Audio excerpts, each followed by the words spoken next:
Hello everyone, मैं हूं Bhupesh Paliwal. Unacademy के इस लाइव प्लेटफॉर्म पे आप सभी का स्वागत करता हूं। चलिए तो देखते हैं। कल जो हमने सेगमेंट पढ़ा था एमपीएसआई के लिए, उसमें हमने कंपनी का आगमन देखा था। किस प्रकार से मैंने आपको बताया था कल कि पुर्तगाल ईस्ट इंडिया कंपनी, उसके बाद में Dutch east India company, English east India company, French east India company Bharat में स्टेबल हुई। इसके बारे में हमने डिस्कस किया था कल। तो मैं एक बार फिर से आपको क्विक रिकेप बता देता हूँ। जो बच्चे नए हैं उनको हेल्प हो जाएगा, और जो बच्चे पुराने हैं, ठीक है, उनको भी पता चल जाएगा कि हमने कितना कितना पढ़ रखा है। देखो ध्यान से। तो हमने अभी तक सिंधु नदी सभ्यता, ठीक, हड़प्पा सभ्यता जिसे कहते हैं, इसके बाद में वैदिक सभ्यता, जैन धर्म, बौद्ध धर्म, इसके बाद में मैंने पढ़ाया महाजनपद, मौर्यकालीन साम्राज्य, गुप्तकालीन साम्राज्य, सल्तनत काल, मुगल, और मुगल के बाद में कल मैंने पढ़ाया था आपको कंपनी का शासन। कंपनी ने कैसे प्रवेश किया भारत में, कल इसके बारे में डिस्कस किया था हमने। ठीक, आज हम देखेंगे। देखो आज का टॉपिक क्या है कि कंपनी के शासन, मतलब कंपनी के भारत में आने के बाद में, कंपनी के भारत में प्रवेश करने के बाद में 1947 तक जो आंदोलन हुए हैं, देखो उन आंदोलन के अंदर अलग अलग आंदोलन प्रसिद्ध है, लेकिन एक ऐसे आंदोलन है जो कहीं ना कहीं छुप जाते हैं। कहीं ना कहीं आपके बड़े आंदोलन के कारण उनके ऊपर ध्यान नहीं दिया जाता, लेकिन जितने भी आंदोलन आपने आपके इतिहास में पढ़े हैं, उन सब का जो ओरिजिन है, जो शुभारंभ है, या फिर बोल सकते हो शुरुआत है, वो कहीं ना कहीं जो आज हम पढ़ने वाले इन्हीं आंदोलनों से हैं। इन्हें कहा जाता है किसान आंदोलन।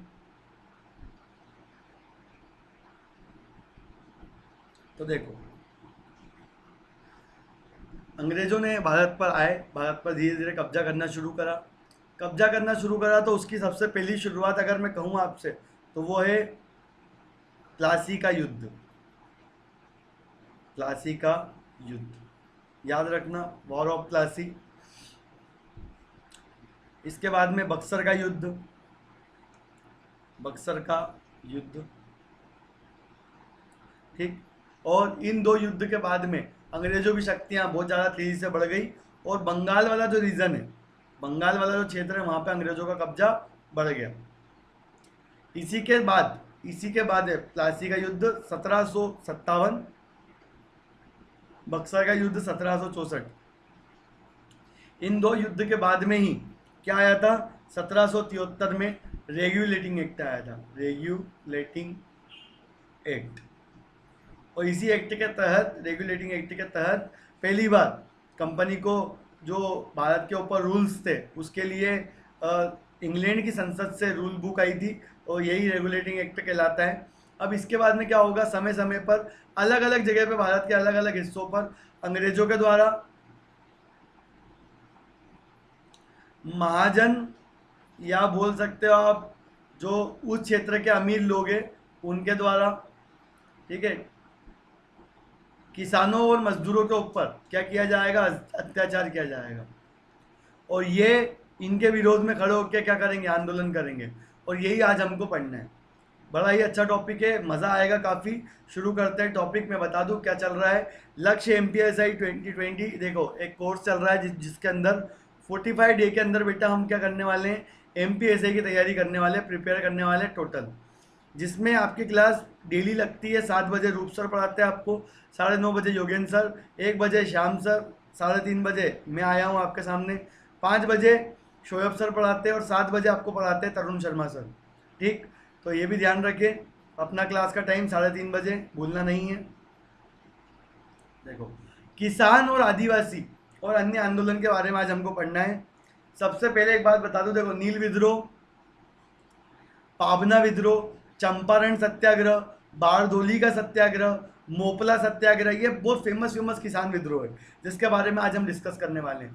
इसके अंदर फेमस क्या है, जैसे 1919 1918 का खेड़ा सत्याग्रह बहुत फेमस है, मेहता बंधुओं ने इस पे काम किया था। इसके बाद 1922 बारदोली सत्याग्रह, जिस पे सरदार वल्लभ भाई पटेल ने काम किया था। तो इस प्रकार से आज हम सारे जितने भी विद्रोह हुए उसके ऊपर डिस्कस करने वाले हैं। सबसे पहले देखो नील का आंदोलन, सबसे पहला क्या है, नील आंदोलन।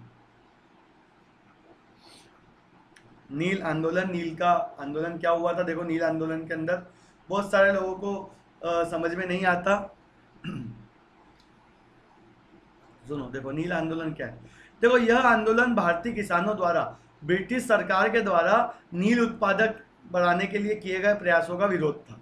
क्या हुआ, ब्रिटिश लोग जो थे वो विवश करते थे, देखो वो क्या करते थे, प्रेशर डालते थे कि आप अपने खेतों में किसकी खेती करो, नील की, ताकि वो क्या कर सके, कपड़ों को रंग सके।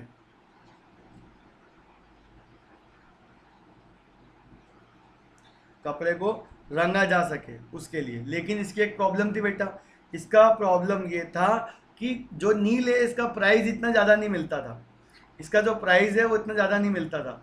कुल मिलाकर किसान के लिए घाटे का सौदा था। देखो लॉजिक कैसा होता है किसान के लिए घाटे का सौदा। एग्जाम्पल सुनो, मान के चलो ये आपकी कोई ज़मीन है, ध्यान से समझना बेटा, ये आपकी कोई ज़मीन है और इस ज़मीन पे आप चावल उगा सकते हो, ये ज़मीन चावल की खेती करने के लिए अच्छी है। और ये ज़मीन मान लो आपको 1000 रुपये दे सकती है अगर आप चावल की खेती करोगे तो, पर मैंने आपके ऊपर प्रेशर डाल दिया कि आप इसके ऊपर नील की खेती करो, और नील की खेती करने के कारण ये ज़मीन आपको केवल 100 रुपये ही देगी।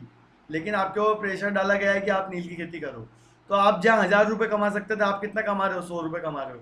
ये एक तरीके से प्रेशर डाला जाता था अंग्रेजों के द्वारा कि आपको नील की खेती ही करना है, क्योंकि वो अपने कपड़े को रंगा जा सकता था उसके द्वारा। इसका विरोध किया किसानों ने, इसे बोलते हैं नील का विद्रोह, नील आंदोलन। इस प्रथा को, ये जो खेती की प्रथा है इसको क्या बोलते थे, एग्जाम में आ चुका है, ददनी प्रथा। ददनी प्रथा का संबंध किससे है, नील की खेती, खेड़ा आंदोलन, चंपारण विद्रोह, इस प्रकार से ऑप्शन में आएगा। ददनी प्रथा का संबंध किससे है, नील की खेती से। चलो तो बढ़ते हैं हम आगे।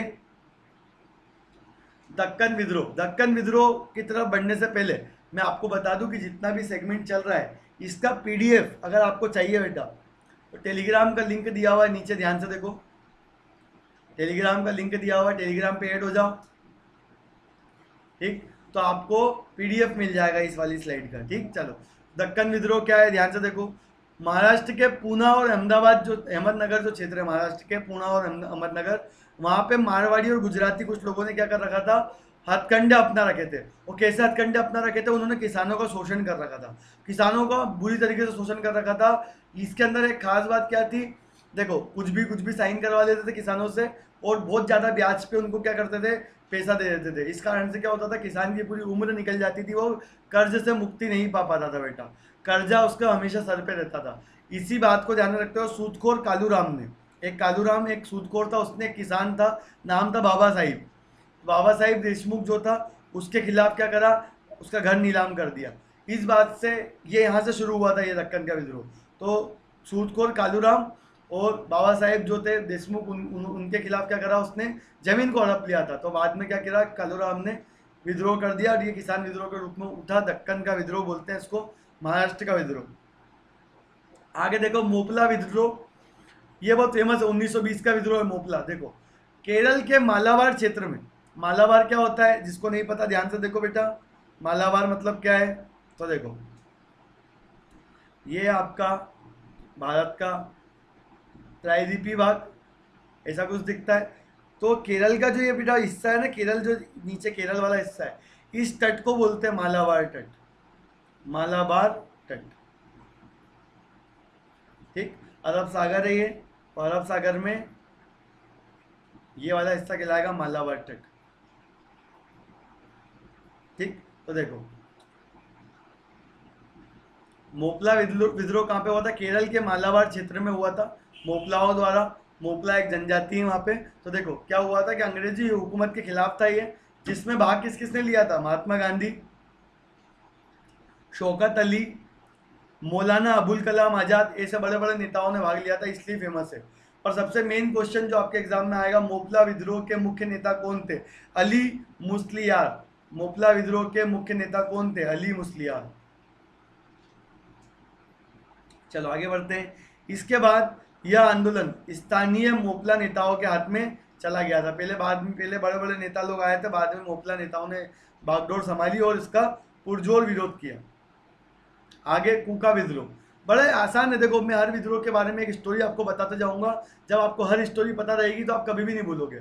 कूका विद्रोह क्या है, देखो कृषि संबंधी समस्याओं के खिलाफ अंग्रेज सरकार से लड़ने के लिए बनाए गए एक संगठन का भगत जवाहरमल, ये है आपका इंपॉर्टेंट कि कूका विद्रोह के नेता कौन थे, भगत जवाहरमल।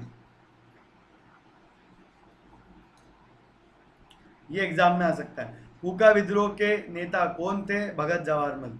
तो कूका विद्रोह का क्या लॉजिक था, देखो यहाँ पे अंग्रेजों के द्वारा फिर से किसानों के ऊपर जो अत्याचार किए गए उसका विद्रोह किया गया कूका विद्रोह में। बाद में क्या हुआ, भगत जवाहरमल जो थे, ये फेमस कूका विद्रोह के फेमस नेता है भगत जवाहरमल। इन्हीं के शिष्य थे बाबा राम सिंह, जिनको बाद में कहाँ डाल दिया था बेटा, रंगून भेज दिया था म्यांमार में, ताकि वहीं पे उनको क्या कर दिया था, मृत्यु हो गई थी। ये है कूका विद्रोह। आगे है रामोसी किसानों का विद्रोह। अब देखो महाराष्ट्र के वासुदेव बलवंत फड़के जो थे, उन्होंने रामोसी किसान विद्रोह किया था, किसके खिलाफ, जमींदारों के खिलाफ।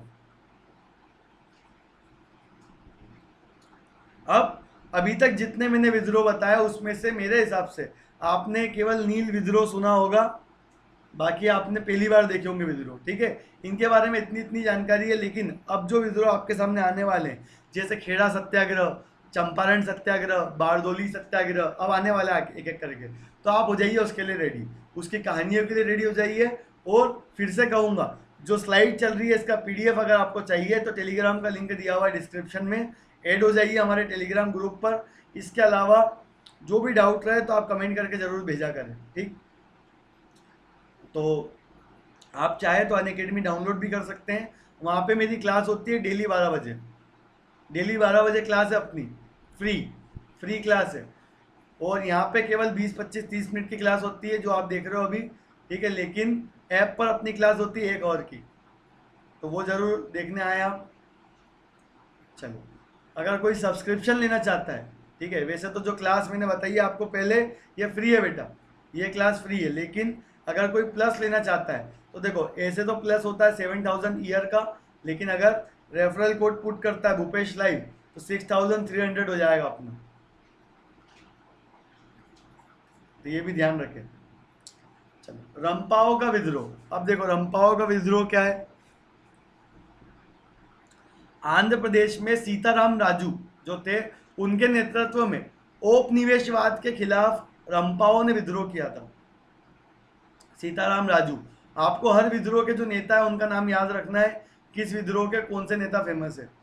1889 में से लेकर 1920 तक ये विद्रोह चला है, और रंपाओं ने मुट्टा और जमींदारों को मुट्टादार कहा था, ठीक है। ये है इसकी खास बात, मुट्टादार प्रथा के खिलाफ था रंपाओं का विद्रोह, ठीक।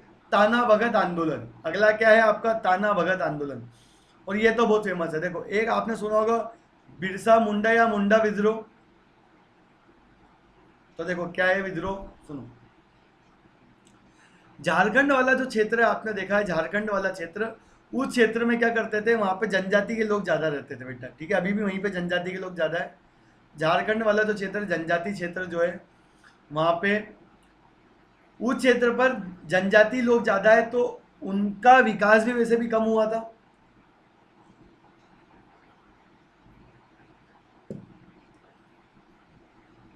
उनका विकास उस समय जो मुख्य धारा थी उससे दूर थे वो। तो अंग्रेजों ने क्या किया, अंग्रेजों ने इन जनजाति क्षेत्र की जमीन जो थी उसे ईसाई, मुस्लिम और सिख, ठीक है, इन 3 लोगों को क्या कर दिया, देना शुरू कर दिया, इनको जमींदारी देना शुरू कर दी, इन 3 लोगों को, ईसाई, मुस्लिम, सिख को। इसका विरोध क्यों किया मुंडा, बिरसा मुंडा ने, क्योंकि उस क्षेत्र में जनजातीय लोगों का अधिकार था। जो जमीन थी वो खेती योग्य बिल्कुल भी नहीं थी। जनजातीय लोगों ने जमीन को काट काट के, जलाकर, कैसे भी करके अपने लिए उन्होंने खेती के लिए जमीन बनाई थी वो। इस कारण से उन्होंने काफी विद्रोह किया, मुंडा विद्रोह कहलाता है ये। मुंडा, बिरसा मुंडा के जस्ट बाद में, मुंडा की मृत्यु के बाद में ताना भगत आए, और ताना भगत आंदोलन को क्या कहा जाता है, मुंडा के बाद का विद्रोह। तो देखो ताना भगत आंदोलन क्या है वो देखो, यह आंदोलन 1914 में बिहार में हुआ, मतलब झारखंड बिहार, क्योंकि बिहार में ही आता था पहले झारखंड। यह आंदोलन लगान की ऊंची दर, चौकीदारी कर के विरुद्ध में था। अंग्रेज क्या करते थे, एक तो टैक्स बहुत ज़्यादा लेते थे, और चौकीदारी कर मतलब आपकी ज़मीन को कुछ भी नहीं होगा, इसकी गारंटी हम लेते हैं, टैक्स दो। तो चौकीदारी कर जो था उसके विरोध में यह लगा था ताना भगत आंदोलन। इस आंदोलन के प्रवर्तक कौन थे? जतरा भगत, जिसे कभी कभी बिरसा या कभी कभी जमी या केसर बाबा के नाम से जाना जाता है। इसके अतिरिक्त अन्य नेताओं में बलराम भगत, गुरु रक्षिती भगत, ये सभी इसके अंदर आएंगे। राणा ताना भगत आंदोलन, देखो मुंडा आंदोलन की समाप्ति के बाद 13 साल बाद ताना भगत ने आंदोलन शुरू करा, और इस आंदोलन का मेन लक्ष्य यही था कि आदिवासी जनता जो है उन्हीं को जमीन, उनकी जमीन दी जाए ताकि वो अपनी जमीन पे खेती कर सके, किसी और को जमींदार ना बनाया जाए। ये इसके मुख्य कारण थे। चलो आगे बढ़ते हैं। बिजोलिया किसान आंदोलन, क्या था बिजोलिया किसान आंदोलन, वो भी देखते हैं। देखो यह किसान आंदोलन भारत भर में प्रसिद्ध रहा, पूरे इंडिया के अंदर फेमस था ये बिजोलिया किसान आंदोलन। ठीक, बिजोलिया किसान आंदोलन सन 1847 में प्रारंभ हुआ और करीब आधी शताब्दी मतलब 50 साल तक कम से कम चला है। जिस प्रकार इस आंदोलन में किसानों ने त्याग और बलिदान दिया है, अभी तक क्या है, बहुत फेमस है बिजोलिया किसान आंदोलन। ध्यान रखना, किसान आंदोलन, बिजोलिया किसान आंदोलन बहुत फेमस है। ठीक है, 1847 में शुरू हुआ था। आगे बढ़ते हैं। अखिल भारतीय किसान सभा, अब सुनो, मैं कुछ सभाओं के नाम बता रहा हूँ आपको कि किसान आंदोलन के तहत कहाँ कहाँ पर किस सभा की स्थापना हुई। अगर डेटा के अंदर अवेलेबल रहेगा कि किस सभा की स्थापना किसने की, तो वो भी आप याद करते जाना। देखो अखिल भारतीय किसान सभा की स्थापना कब हुई, एग्जाम में पूछा गया है, 1936। स्वामी सहजानंद सरस्वती के द्वारा बिहार किसान सभा की स्थापना 1923। आंध्र प्रांतीय रैयत सभा NG रंगा के द्वारा 1928। उड़ीसा में मालती चौधरी ने उत्कल, ठीक है, एक सेकेंड रुकना सभी लोग,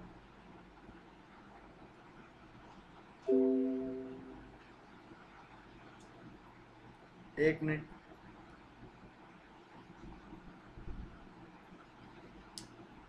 रुकना, मैं चार्जर लगा दूं।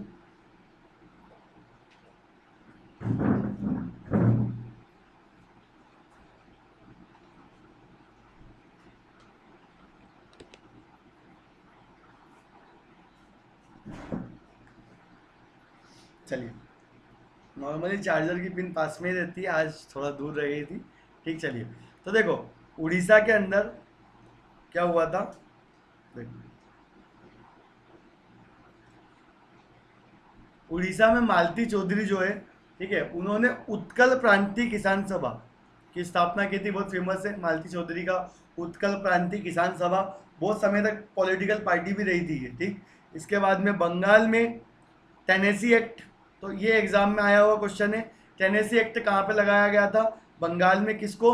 अकरम खां, अब्दुल रहीम, फजल उल हक के प्रयासों के बाद में कृषक प्रजा पार्टी की स्थापना की गई थी। ठीक है, टेनेसी एक्ट के विरोध में कृषक प्रजा पार्टी 1929 बंगाल में किसने स्थापना करी? अकरम खां, अब्दुल रहीम, फजल उल हक। ठीक, और 1935 में संयुक्त प्रांत के अंदर जो सेंट्रल प्रोविंसी था उसके अंदर किसान संघ की स्थापना की गई।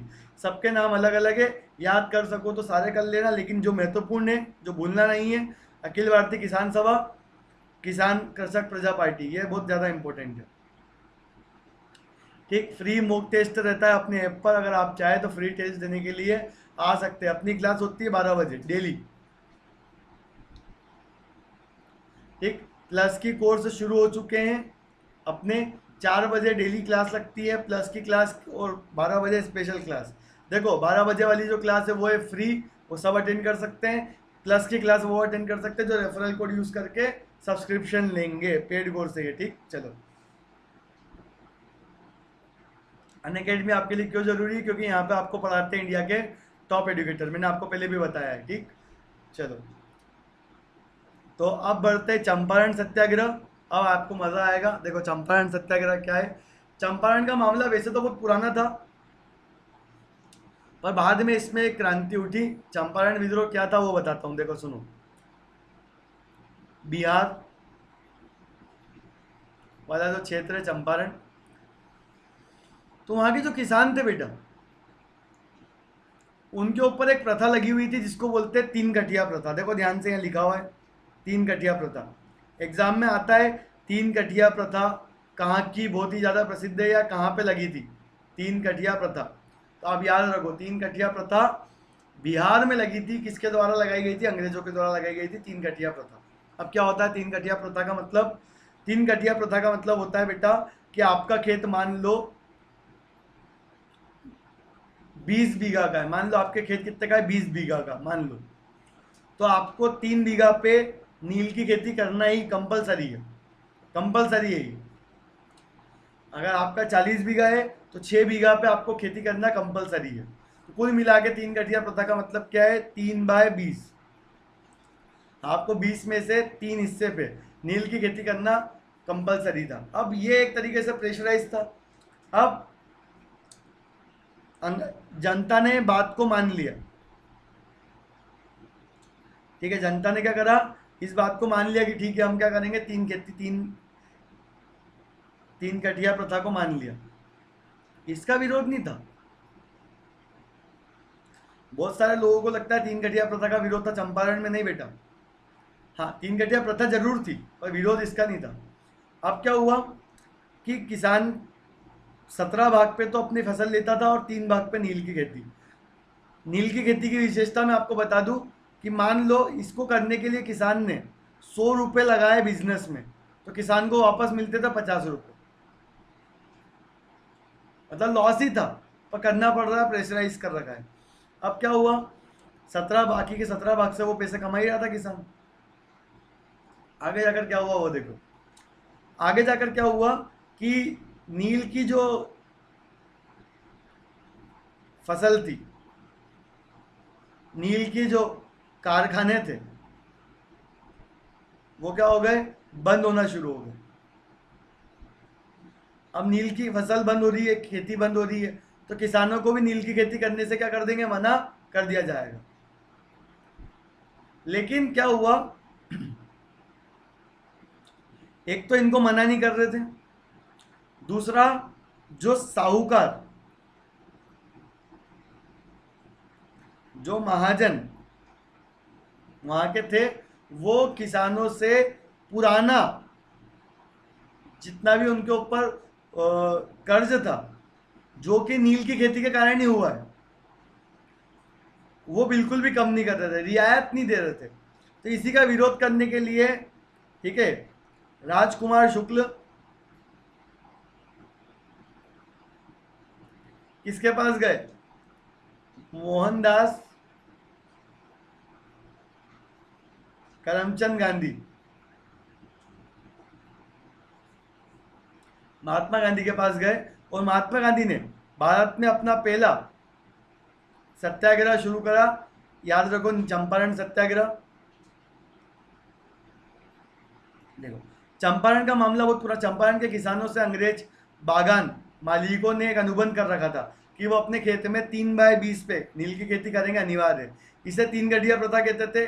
किसानों से हुए करार से मुक्त करने के लिए बागान मालिकों ने भारी लगान लगा रखा था। मतलब अगर आप जब भी इस प्रथा से मुक्त होगे, जब भी आप हमको फाइनल कर्ज को दोगे, तो उसके पहले ये 3 गठिया प्रथा से अगर आपको हटना है तो आपको देना पड़ेगा एक चार्ज, एक पैसा देना पड़ेगा, एक मुफ्त राशि देना पड़ेगी, तो हम आपको इस प्रथा से बाहर करेंगे, मुक्त करेंगे। अब क्या हुआ, ना तो कोई उनसे नील, समझो बात को, नील उगा भी रहे तो कोई खरीद नहीं रहा है। कुल मिला के 3 बीघा क्या हो गया? बंजर बन गया ना 3 बीघा।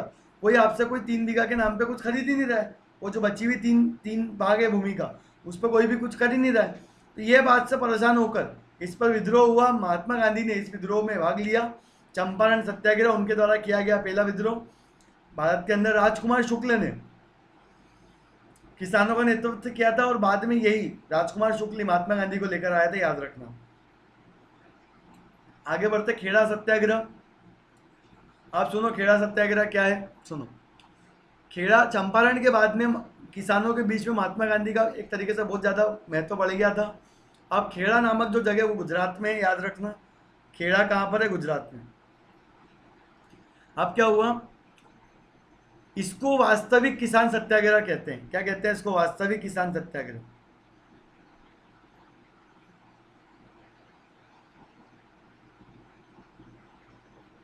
देखो क्या हुआ कि जो गुजरात में किसान थे, खेड़ा के क्षेत्र वाले, वहाँ पे भारी मात्रा में क्या हो गई, फसल खराब हो गई। अब ऐसा एक नियम है, नियम के अनुसार क्या है कि अगर आपकी 25% से ज़्यादा फसल खराब हो जाती है तो आपसे टैक्स नहीं लिया जाएगा। ये अंग्रेजों का नियम था कि अगर आपका 25% से ज़्यादा फसल खराब हो जाती है तो आपसे टैक्स नहीं लिया जाएगा। तो खेड़ा में क्या हुआ, किसानों की फसल 25% से ज़्यादा खराब हुई, लेकिन अंग्रेजों ने कोई रियायत नहीं दी बेटा, और अंग्रेजों ने टैक्स लेने की बात कर दी। इसी बात का विरोध करने के लिए देखो कौन कौन, सरदार वल्लभ भाई पटेल, इंदुलाल याग्निक और महात्मा गांधी, इन सब ने मिलकर खेड़ा सत्याग्रह में भाग लिया और अंग्रेजों का विरोध किया। बाद में सरकार को, देखो ध्यान से, सरकार को विवश होकर वसूली समर्थी क्या बातें जो थी वो किसानों से वापस लेना पड़ी। याद रखना, खेड़ा सत्याग्रह। आगे बढ़ते हैं, बारडोली सत्याग्रह क्या है इसके बारे में देखो। 1920 बारडोली सत्याग्रह, सूरत जो गुजरात है वहाँ के बारडोली जो क्षेत्र है वहाँ पे किसानों द्वारा लगान न अदायगी का आंदोलन चलाया गया। लॉजिक क्या है वो सुनो। एक प्रथा है बेटा, इसको बोलते हैं हाली प्रथा। आपको इसके बारे में नॉलेज है या नहीं है, मैं जितना जानता हूँ, क्योंकि देखो मैं किसान परिवार से नहीं हूँ, लेकिन हाली प्रथा के बारे में जितना मुझे पता है मैं आपको बता देता हूँ। अगर कुछ भी गलत हो तो कमेंट कर देना। हाली प्रथा के अंदर क्या होता है कि किसी के पास भी कोई ज़मीन का भाग होता है बहुत बड़ा, तो वो क्या करता है, अगर वो कैपेबल नहीं है कि वो खेती कर सके, या ऐसा बोल सकते हैं कि उसके पास इतना टाइम नहीं है, तो वो क्या करता है, उस खेत को किराए पर दे देता है किसी और दूसरे व्यक्ति को। उसको बोलते हैं हाली प्रथा, जिसके अंदर क्या होता है कि खेती तू कर, फसल तू बेच, मुझे एक मुफ्त राशि उस खेत की मुझे वापस चाहिए। ठीक है, तो ये एक राशि बहुत ज़्यादा होती है, लेकिन इस प्रथा को बोलते हैं हाली प्रथा। अब क्या है, यही हाली प्रथा गुजरात के बारडोली में बहुत ज़्यादा प्रचलन में थी, और यहाँ पे टैक्स बहुत ज़्यादा लिया जा रहा था महाजनों के द्वारा। तो इसी का विरोध करने के लिए बारडोली में किसको बुलाया गया, सरदार वल्लभ भाई पटेल को। और बारडोली सत्याग्रह में सरदार पटेल की परफॉर्मेंस जो थी, जिस प्रकार से प्रदर्शन किया, उसी टाइम पे उनको सरदार की उपाधि मिली। याद रखना, सरदार पटेल को सरदार की उपाधि कब मिली, बारडोली सत्याग्रह के समय। किसने दी थी, बारडोली की महिलाओं ने।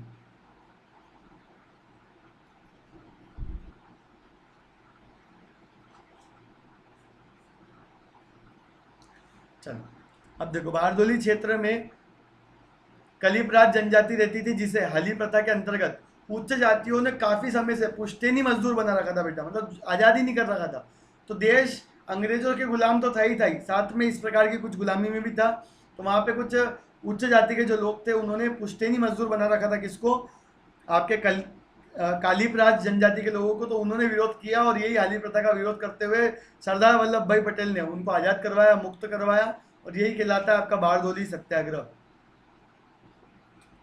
आगे बढ़ते हैं, तेलंगाना का किसान आंदोलन। देखो तेलंगाना का किसान आंदोलन क्या है, देखो हैदराबाद रियासत में तेलंगाना में सेकेंड वर्ल्ड वॉर जब हुआ था, सेकेंड वर्ल्ड वॉर, तब इस आंदोलन की शुरुआत हुई थी। यहाँ पर किसानों से कम दाम में अनाज को जबरन वसूला जाता था, मतलब बिना मतलब ही उनको कम दाम में खरीदा जाता था, जिससे किसानों के अंदर आक्रोश था। बाद में इस कम्युनिस्ट नेता, एक नेता थे कम्युनिस्ट नेता जिसका नाम क्या है, कमरैया, तो कमरैया की हत्या कर दी गई पुलिस के द्वारा, जिसके बाद तो ये आंदोलन क्या हो गया, उग्र हो गया, और काफ़ी समय तक चलता रहा तेलंगाना का किसान आंदोलन। ठीक, कमरैया कम्युनिस्ट नेता। तो इस प्रकार से मैंने आपको लगभग सारे आंदोलन जो थे बहुत ही जल्दी और सारी खास बातों को समझा दिया। उम्मीद है आपको मज़ा आया होगा। तो वीडियो को लाइक करें, दोस्तों में शेयर करें, सब्सक्राइब करें चैनल को, और वीडियो पर कमेंट करके जाना ना भूलें। जय हिंद, जय भारत।